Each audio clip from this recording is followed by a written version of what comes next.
Kellie Maloney. I should have been born a woman. CNN, Christmas Day nearly 3 years ago, one of Britain's best-known sports personalities woke up in a London park. 2 dogs were licking his face, a smashed bottle of wine lay by his side, and prescription pills were strewn across the ground. "That's Frank Maloney!" exclaimed one of the small crowd who had gathered around the bewildered man, better recognized as the tough-talking manager behind former heavyweight champion of the world Lennox Lewis.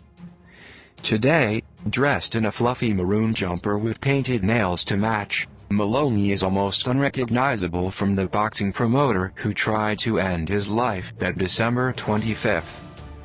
After undergoing gender reassignment in March last year, Frank is now Kellie. And while the voice remains unchanged, the words coming out are very different. "For the first time in my life, I feel complete and whole," says the 62-year-old in between sips of tea at her kitchen table in suburban Bromley, just south of London. "I don't see myself as transsexual, or transgender, or trans anything. I see myself as a woman and a human being," she says, adding that her last operation, the final piece of my jigsaw, you might say, is now behind her. Woman in a man's world. Having retired in 2013, Maloney has now returned to the industry which shot her to fame in the 1990s and early noughties, and manages 2 up-and-coming boxers for the first time as a woman. "Whereas I was once at the top of the pile, I am now at the bottom and slowly have to work my way up in this world of boxing," she says, turning the ring which remains on her wedding finger, despite splitting with her wife of 15 years, Tracy. "And I'm doing that as the person I always believed I should be, as Kellie Maloney." In another life, Frank Maloney was one of the UK's most successful boxing promoters, managing Lewis when he became undisputed champion of the world in 1999, and guiding a number of other fighters to global, European and Commonwealth titles. The Jack the Lad promoter with a penchant for flamboyant suits and tendency to pick fights has now been replaced with a gentler, more caring manager. These days, Kellie chats to the wives and girlfriends of boxers about her clients' emotional state, something, singly-minded, Frank would never do. Maloney says the macho world of boxing offered a way to suppress the woman she secretly believed she was, as she tried to keep up with imposing counterparts like Don King and Frank Warren. "I had to be this larger-than-life character, I had to keep up this tough guy image," she says of a job that consumed her 24/7. "I never had much chance to think about it during the day. It was only at night when I was alone in the hotel bedroom that the feelings would come back and I'd have the odd tear." Just one of the boys, the eldest of 3 boys growing up in a working-class Irish Catholic family in Peckham, South London, Maloney says she realized she was different from her brothers from the age of 3. "In all my dreams as a child, I was always a girl, never a boy," she says, smoothing down her neat blonde bob with one hand. "But I just tried to do what my brothers done. In them days you couldn't afford to be different," she says of an era in London where some pubs still had signs saying, "No dogs, no blacks, no Irish." Maloney's father encouraged his teenage son to take up boxing. They even had dreams of turning pro. But Frank's diminutive size, standing a little over 5 feet tall, meant the would-be boxer turned to the managerial side of the sport instead. It wasn't until 16-year-old Maloney stumbled upon a newspaper article about model April Ashley, one of Britain's first transsexuals, that she says she began to pinpoint why she felt so different.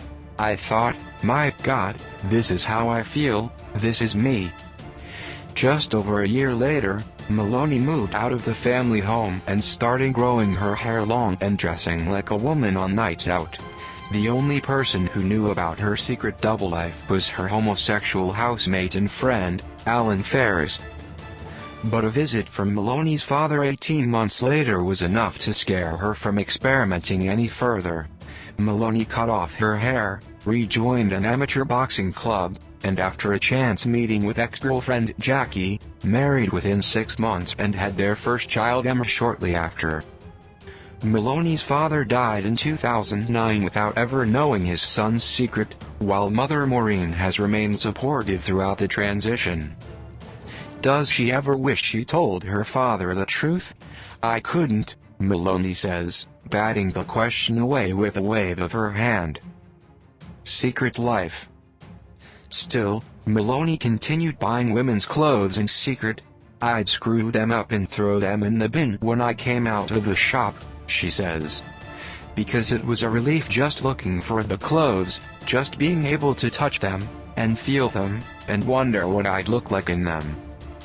It was a relief just looking for the clothes, just being able to touch them, and feel them. Kellie Maloney.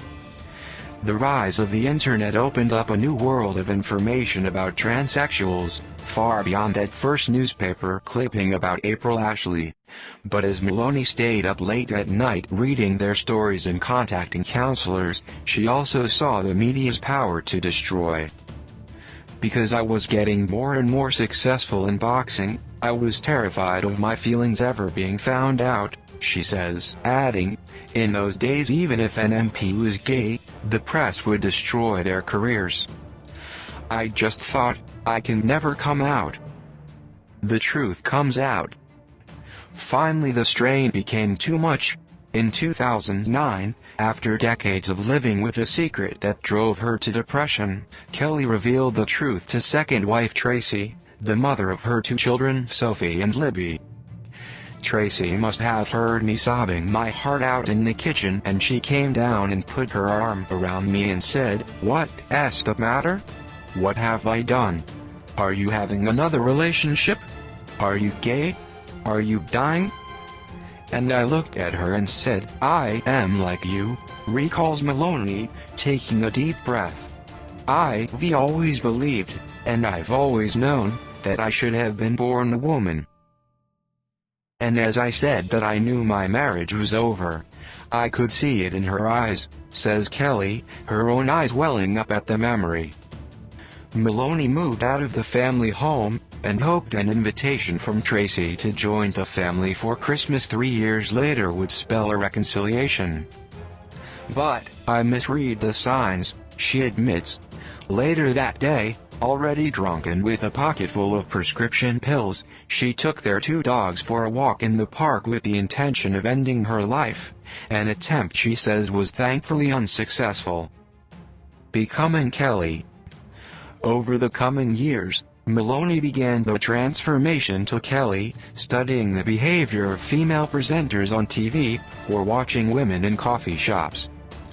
"I lived 60% to 70% of the time as Kellie, and I was still Frank when I went to work," she explained. But Frank was slowly disappearing. His hair was growing, his clothes were becoming more flamboyant. I'd look in my wardrobe and Frank's clothes were getting smaller, while Kellie's were expanding. It's a transition Maloney had planned to do in private, until threats from the press to out her forced her to go public in August last year. "The public has been great," she says. "I've seen some idiots on Twitter and certain boxing websites. But when I go back to the hall, the fans are very respectful. There's the odd joke. 'You here to do the ring cards, Kellie?' But that's just boys being boys." Maloney's 3 daughters, who still call her Dad, have been equally accepting, with eldest Emma staying by her side while she's had over £100,000, $150,000, worth of surgery to feminize her appearance. Maloney has also remained close friends with ex-wife Tracy and says they often meet up for coffee. Maloney once said, "My gender's who I go to bed as, my sexuality's who I wake up next to." I ask her who she'd like to wake up next to now. "I don't know. To me, that is the second chapter in my life," she says. "I've gone out with a few men friends but nothing romantic's happened. I'm so contented and so happy, I'm not sure if I would have a relationship right now. One relationship that hasn't changed, however, is her one with boxing. I just love the excitement of it, she says, the negotiations, the deal-making, the deal-breaking, she adds with a glint in her eye. Even if I was born in my female gender, I still would have gone into boxing. Now she's finally doing the job she loves. As Kellie